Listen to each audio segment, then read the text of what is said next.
오늘 함께 볼 하나님 말씀은 시편 15편 1절 말씀입니다.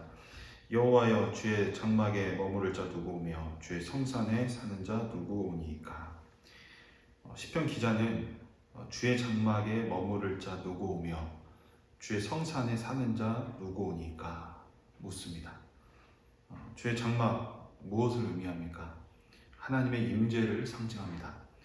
주의 성산도 하나님이 계신 하나님의 임재를 뜻합니다.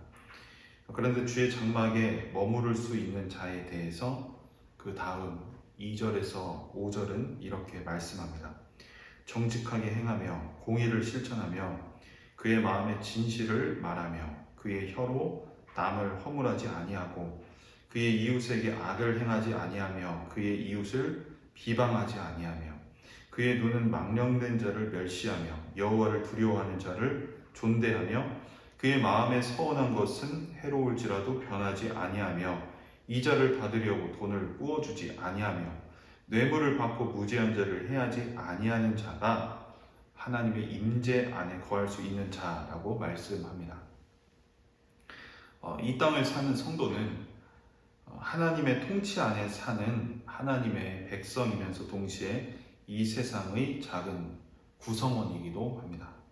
본문에서 하나님의 임재 안에 거하는 자는 하나님 안에 있기에 하나님께만 열심 있어야 된다라고 말씀하고 있지 않습니다. 예를 들면 주의 장막에 머무를 자는 하나님께 제사를 하루 3번씩 하며 아침, 점심, 저녁으로 기도하며 제물의 양을 이러하며 등 하나님께 제사하는 것에 대한 언급을 찾아볼 수가 없습니다. 하나님의 임재 안에 거하는 자는 당연히 하나님께 제사를 이렇게 드리라는 것으로 말씀하기 쉬울 텐데 그런 부분은커녕 오히려 정직하게 행하며 공의를 실천하며 진실을 말하며 남을 허물하지 아니하며 등 이 땅에서 사는 그 성도다운 삶에 대해서 말씀하고 있는 것입니다. 이것은 하나님께 대한 제사가 중요하지 않다는 말이 아닐 것입니다.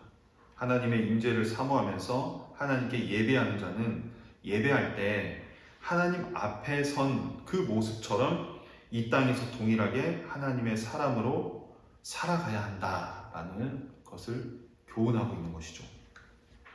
그런데 예배하고 뒤돌아서면 하나님 앞에 선 예배자의 모습은 온데간데 없이 사라지고 이 세상의 사람들처럼 이기적이고 나의 유익을 위해서는 거짓말도 또 불의한 행동도 아무 거리낌 없이 행하고 있지는 않습니까?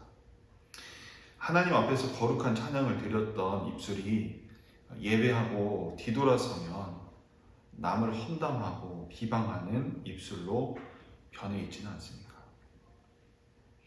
하나님은 하나님의 임재 안에 거하여 전심으로 하나님을 예배하는 우리를 보시면서 동시에 예배자로 이 땅을 살아가는 우리의 모습도 보고 계십니다.